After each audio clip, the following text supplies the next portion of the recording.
Bien, así en su lugar, les invito a que cierren sus ojos y hagamos una oración.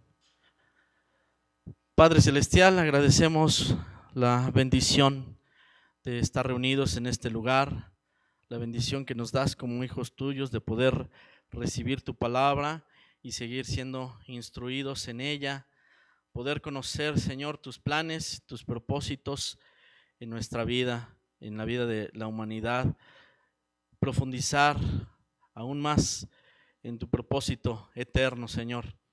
Gracias porque esto es una bendición para nuestras vidas y rogamos que en esta hora tu Espíritu Santo nos dirija, que nos permita comprender tu palabra y sobre todo, Señor, poderla llevar a una forma práctica en nuestras vidas, que no quede solamente guardada allí en la mente, sino que incluso la podamos poner por obra, creyendo firmemente en ella, como siempre lo has hecho, Señor, cumpliendo tu palabra en todo momento. Gracias por ello, te alabamos, te bendecimos, en el nombre de Jesucristo, nuestro amado Salvador.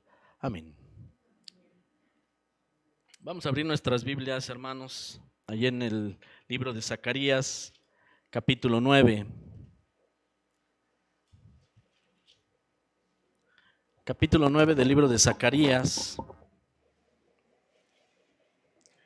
Y vamos a leer todos juntos el versículo número 9. Capítulo 9 de Zacarías. Leemos el versículo 9. Todos juntos. Dice la palabra de Dios así: alégrate mucho, hija de Sión, todos juntos. Da voces de júbilo, hija de Jerusalén. He aquí tu rey vendrá a ti, justo y salvador, humilde y cabalgando sobre un asno, sobre un pollino, hijo de asna.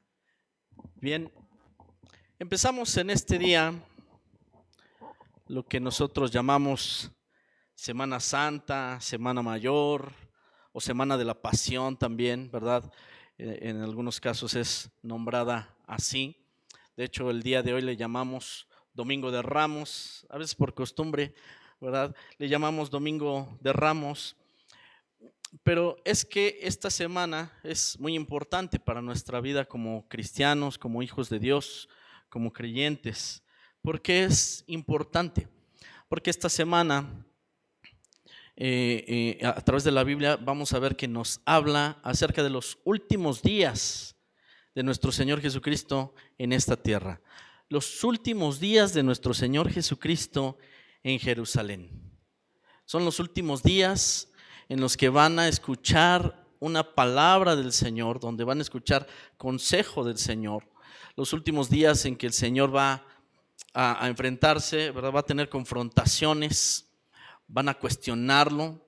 Ya son los últimos días de todas estas cosas, ¿verdad? Podríamos decirlo como el inicio del final. Lo que viene ya de aquí es como si viniera en una resbaladilla, una serie de eventos uno tras otro que van a llevar justamente hasta el momento en que el Señor es crucificado y allí en la cruz entrega su vida para nuestra salvación. En esta semana se empiezan a concretar los planes que Dios ha tenido para la humanidad desde muchos años atrás. Hace un rato podíamos considerar en el estudio de Actos de Fe que Dios llama a Abraham, ¿verdad? Y lo llama con una promesa y le dice a Abraham: en ti serán benditas todas las familias de la tierra. Y aún más adelante le sigue confirmando y le dice: en ti serán benditas todas las naciones de la tierra. Así que en esta semana el Señor está llevando a a su cumplimiento toda esta palabra, toda esta promesa que había sido dado desde Abraham. Y decíamos también esto, la promesa es dada a Abraham y van a surgir una serie de cosas, una serie de eventos que vamos a ver ahorita en esta semana, ¿verdad? Pero que todos estos eventos se van a culminar allá en la vida eterna. El llamado que Dios le hace a Abraham se va a culminar allá en la vida eterna, pasando justamente por la obra de nuestro Señor Jesucristo, por todo su andar en este mundo, y resaltamos esa última semana de su vida. Él va a entregar su vida allí en la cruz. Es un tiempo de Pascua, una fiesta muy importante para los judíos. Hay mucha gente en Jerusalén. Gente que viene de los alrededores, gente que viene de otros países.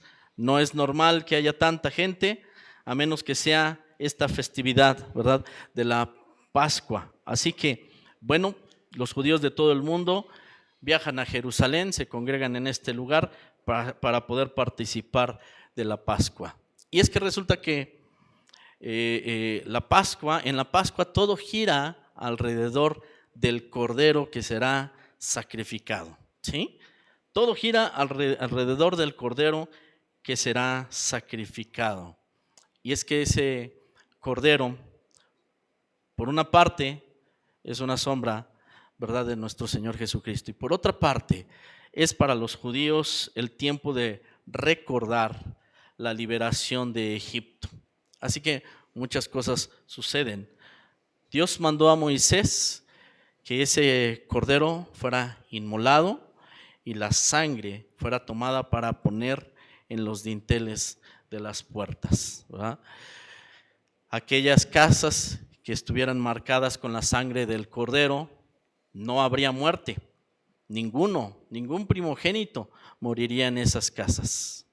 Mientras tanto, que en las casas de los egipcios, que no hicieron esto, por supuesto, porque para ellos no era el mandato, pues habría de venir muerte a todos los primogénitos, ¿verdad? El destructor pasaría a cada una de esas familias como Dios así lo había dicho. Así que en la Pascua, el pueblo de Israel, los judíos, recuerdan justamente todas estas cosas. Así que, insisto en esto, todo lo que pasa en la Pascua gira alrededor de ese cordero. Recordamos que incluso hasta tiene características especiales ese cordero. Un cordero sin mancha, un año de edad. Características especiales que deben de ser cumplidas. Es muy importante. ¿Por qué es muy importante? Por lo que mencionaba hace un momento. Es una sombra, ¿verdad?, y apunta a lo que había de venir, a quien había de venir, que es nuestro Señor Jesucristo. Por eso el apóstol Pablo, en la primera carta a los Corintios, capítulo 5, versículo 7, dice esto: porque nuestra Pascua, que es Cristo, ya fue sacrificada por nosotros. Así que para nosotros la Pascua es Cristo. Nuestra Pascua es Cristo. Así como para los judíos en esa fiesta todo gira alrededor del Cordero, para nosotros todo gira alrededor de Jesucristo nuestro Señor. Él es nuestra Pascua y ya fue sacrificado por nosotros. Así que bueno, entendido esto, recordamos entonces que el Señor Jesús en aquel día entró de forma triunfal en Jerusalén, ¿verdad? Decíamos y cantamos, ¿verdad?, acerca de nuestro Rey. Él es el Rey de los cielos, el Rey de los siglos, es nuestro Rey. Reconocemos en todo momento que es nuestro Rey, Rey de reyes, ¿verdad? Él es el Rey de reyes. Y como Rey, entonces se dispone a entrar de manera triunfal a Jerusalén. ¿Y cómo lo hace? Montado en un pollino. ¿Y cómo lo recibieron? ¿Cómo lo recibió la multitud? Estos pasajes los conocemos, ¿verdad? La multitud lo recibió en medio de alabanzas, cuando decían Hosana, bendito el que viene en el nombre del Señor, tendían sus mantos, ¿verdad? Y también algunas ramas que habían tomado de algunos árboles y los tendían delante de él para que pasara.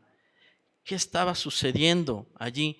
Mucho movimiento en la ciudad y insistimos en esto. Había mucha gente, entonces hay mucho movimiento, hay mucho ruido. También alegría, sin duda, en medio de todo esto. Marcos capítulo 11, del versículo 7 al 11 dice así: y trajeron el pollino a Jesús y echaron sobre él sus mantos y se sentó sobre él. También muchos tendían sus mantos por el camino y otros cortaban ramas de los árboles y las tendían por el camino. Y los que iban delante y los que venían detrás daban voces diciendo: Hosana, bendito el que viene en el nombre del Señor. Bendito el reino de nuestro padre David que viene. Hosana en las alturas. Y entró Jesús en Jerusalén y en el templo. ¿Qué es todo esto? ¿Por qué tienden las hojas? ¿Por qué tienden los mantos? ¿Qué significa todo esto? Toda esta algarabía, ¿verdad? Todo esto que sucede en realidad es un acto, es como un homenaje, es la recepción que se le hace a un rey. Todas estas acciones se llevaban a cabo, ¿verdad? Cuando un rey entraba en una ciudad. Es un momento de mucha emoción, es un momento de mucha alegría. Lo normal, lo común que debería de suceder es que el pueblo ama al rey. El pueblo se agrada de que el rey ocupe su trono, ¿verdad? Y que llegue a la ciudad. Eso es lo normal. Así que por eso hay emoción, hay alegría, hay ruido. Pero ¿qué pasa? ¿Qué pasa? Algunos no están a gusto con esto. Algunos no les gusta lo que está pasando. Y le dicen al Señor Jesús: ¿oyes lo que están haciendo? Es una forma también de decir: cállalos, ¿no? Cállalos. El Señor Jesús les contesta: si callan, las piedras entonces clamarían. Si callan, las piedras entonces clamarían. En otras palabras, esto es inevitable. Esto es inevitable. El rey está llegando a su ciudad. Es justo y es necesario que haya esta alegría. Es justo que haya esta alegría. Miren, en el pasado había sucedido. Segundo libro de Reyes, capítulo 9, versículo 13, dice, hablando del rey Jehú, es un texto muy breve, pero vamos a tomar justamente estas acciones. Entonces cada uno tomó apresuradamente su manto y lo puso debajo de Jehú en un trono alto, y tocaron corneta y dijeron: Jehú es rey. Entonces se habla también de poner mantos, ¿verdad? Se habla de tocar corneta, es decir, hay ruido, hay alegría, y entonces hay una declaración allí: Jehú es rey. Así que no tiene por qué extrañar que se diga: bendito el que viene en el nombre del Señor. No tiene por qué extrañar que haya alegría, ¿verdad? Que haya alegría. Solo que vamos a considerar ahí algunos aspectos interesantes. ¿Por qué el Señor Jesús hace esto? ¿Por qué entra a la ciudad en un pollino? Todo lo que hacemos tiene una consecuencia. En las cosas que hacemos estamos diciendo algo acerca de nosotros, acerca de cómo somos, acerca de lo que pensamos, acerca de lo que creemos. La forma en la que nosotros nos conducimos habla mucho de nosotros. Pues entonces, ¿qué está pasando ahí con el Señor que entra de esta manera? Bueno, pues de acuerdo a lo que estamos viendo con el rey Jehú, pues significa que el Señor Jesús estaba diciendo abiertamente, estaba diciendo de una manera pública que Él es el rey, ¿verdad? Y no solamente que es el rey, sino incluso el Mesías tan esperado. ¿Por qué? Bueno, por el pasaje que leímos al principio, Zacarías capítulo 9, versículo 9. Alégrate mucho, hija de Sión, da voces de júbilo, hija de Jerusalén. He aquí tu rey vendrá a ti, justo y salvador, humilde y cabalgando sobre un asno, sobre un pollino, hijo de asna. Así que al entrar el Señor Jesús a Jerusalén, de esta manera está dando cumplimiento a esta palabra, a esta profecía que había sido dada muchos años antes. Así que no con palabras, pero sí con acciones, Él está diciendo: yo soy el Rey y soy el Mesías, ¿sí? Aquel que están esperando. Y aquí tu Rey vendrá a ti, justo y salvador, humilde. Y entonces entra en un pollino, ¿verdad? En un pollino. Así que no lo decía con palabras, pero ya todo estaba planeado de esta manera.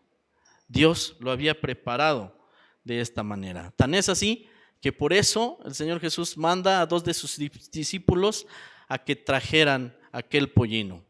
Y si les preguntan por qué lo toman, díganles: el Señor lo necesita. Bueno, tan es así que todo estaba planeado, que por eso hizo el Señor Jesús de esta manera. Pero bien, seguimos con los escribas y fariseos que dicen: ¿por qué están hablando de esta manera? ¿Por qué cantan o por qué gritan o qué les pasa? Bueno, la verdad es que ellos habían escuchado como escribas, como maestros de la ley, los fariseos, bueno, el pueblo incluso que había escuchado la doctrina por mucho tiempo, tenían que haber identificado esto, que era precisamente el rey tan esperado que estaba entrando en este momento. Debían de haber identificado quién era él. No con palabras, insisto en esto, no con palabras, pero con hechos. Él estaba diciendo: yo soy el rey que están esperando. Pero es que la verdad, la multitud, todos los que estaban allí, lo alababan. ¿Pero por qué razón? ¿Saben qué alababan? ¿Saben por qué la alegría? Sí, porque ellos esperaban un rey, pero no un rey como Jesús. La verdad es que no esperaban un rey como Jesús. Esperaban un rey que levantara una revolución contra Roma. Esperaban un rey que se levantara como líder y encabezara una revolución contra los romanos. La gente, la mayoría, sin duda, estaban allí pensando de esta manera. Lo que querían era un rey que los liberara de los romanos. No entendían ellos algo que hoy Dios nos ha llevado a poder entender. Dios primero, antes de hacer una revolución, Él ha hecho una revolución en nuestros corazones. No entendían ellos que lo que el Señor Jesús venía a hacer es primeramente una revolución en nuestros corazones, una revolución espiritual. ¿Se acuerdan que dice el Señor en su palabra? Quitaré ese corazón de piedra y pondré un corazón de carne. Venía a hacer una revolución en nuestros corazones. Nos han enseñado en algunas ilustraciones, ¿verdad? Está el mundo, el planeta contaminado, sucio y oscuro, ¿verdad? Por tanta maldad. Y dicen que antes de que cambie el mundo, voltean la figurita y tienen que cambiar los corazones, ¿verdad? Hay un corazón. Antes de que cambie el mundo, tienen que cambiar los corazones. Lo que no entendían es que a eso venía el Señor, a cambiar nuestros corazones. Sí, a hacer una revolución, pero una revolución espiritual, digámoslo así de esta manera, venía a cambiar nuestros corazones. Pero, ¿saben qué? Tiene cierta lógica lo que ellos están pensando. Me regreso otra vez a los que están ahí como detractores. Me regreso a ellos. Tiene cierta lógica lo que están pensando acerca del rey que los venía a librar de los romanos. ¿Por qué digo que tiene cierta lógica? Bueno, tuvimos oportunidad de estudiar el libro de Daniel. Tuvimos oportunidad de ver detalladamente la profecía acerca de Daniel. Bueno, de las bestias, 4 bestias. Pero al final y después de la 4ª bestia, ¿verdad? Vemos que se levanta un reino. Y ese reino es eterno. Ese reino ya no va a cambiar de manos. Ya no va a venir otro pueblo a quitar a ese quinto reino.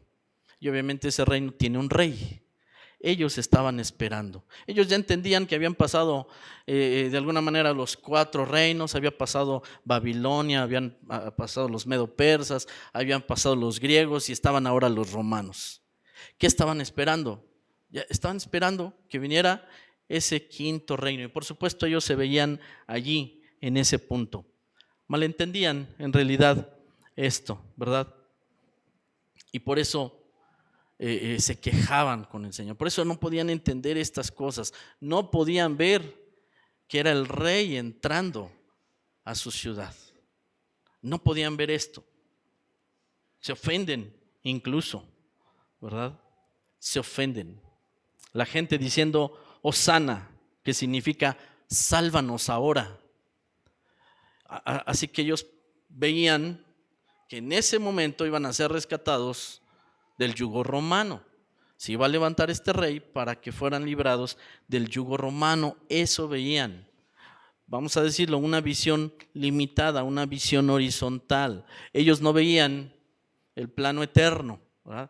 No veían verticalmente. No veían precisamente el plan de Dios que va más allá de lo que nosotros podemos ver o imaginarnos. Él no venía a dar salvación para un imperio, venía a dar salvación y vida eterna a nuestras almas. A eso vino, no a dar salvación de un imperio. Así que como el Señor no cumplió sus expectativas, porque es lo que veían, otro rey, como el Señor no cumple sus expectativas, el Hosana que decían aquel día cambia drásticamente para unos pocos días más adelante. Cambia drásticamente. Hosana cambia por crucifícale. Crucifícale. Porque no habían entendido esto. Porque no habían entendido que este rey venía a cambiar nuestros corazones. Que este rey venía a hablarnos de vida eterna. No lo veían. Entonces podemos decir, la gente recibió al Señor Jesús en Jerusalén. Todos los que estaban ahí recibieron al Señor en Jerusalén, pero no lo recibieron en sus corazones. Recibieron a Jesús en Jerusalén, pero no en sus corazones. A todo esto hay una respuesta de parte del Señor.